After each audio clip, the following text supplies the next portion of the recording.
exist? Or is the material universe all that is, or ever was, or ever will be?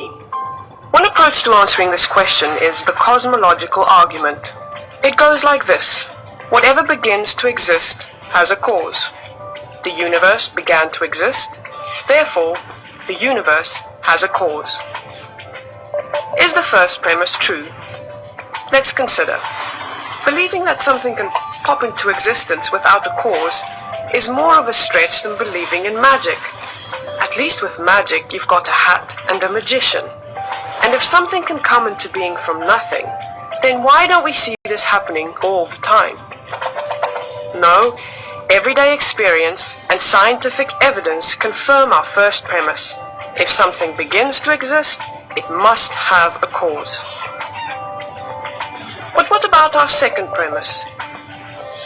Did the universe begin, or has it always existed? Atheists have typically said that the universe has been here forever. The universe is just there, and that's all.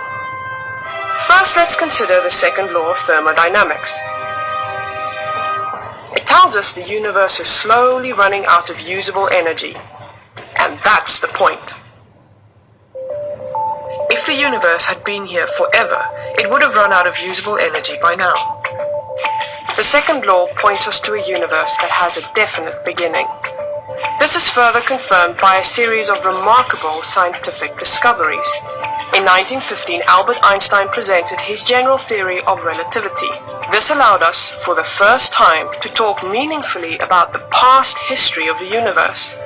Next, Alexander Friedmann and George Lemaitre, each working with Einstein's equations, predicted that the universe is expanding. Then in 1929, Edwin Hubble measured the redshift in light from distant galaxies.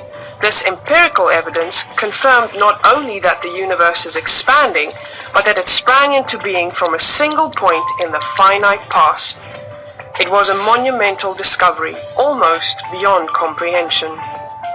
However, not everyone is fond of a finite universe, so it wasn't long before alternative models popped into existence. But one by one, these models failed to stand the test of time. More recently, three leading cosmologists, Alvin Board, Alan Guth, and Alexander Vilenkin, proved that any universe which has on average been expanding throughout its history cannot be eternal in the past, but must have an absolute beginning. This even applies to the multiverse, if there is such a thing. This means that scientists can no longer hide behind a past eternal universe. There is no escape. They have to face the problem of a cosmic beginning. Any adequate model must have a beginning, just like the standard model. It's quite plausible then that both premises of the argument are true. This means that the conclusion is also true. The universe has a cause. And since the universe can't cause itself, its cause must be beyond the space-time universe. It must be spaceless, timeless, immaterial, uncaused, and unimaginably powerful, much like God. The cosmological argument shows that, in fact, it is quite reasonable to believe that God does exist.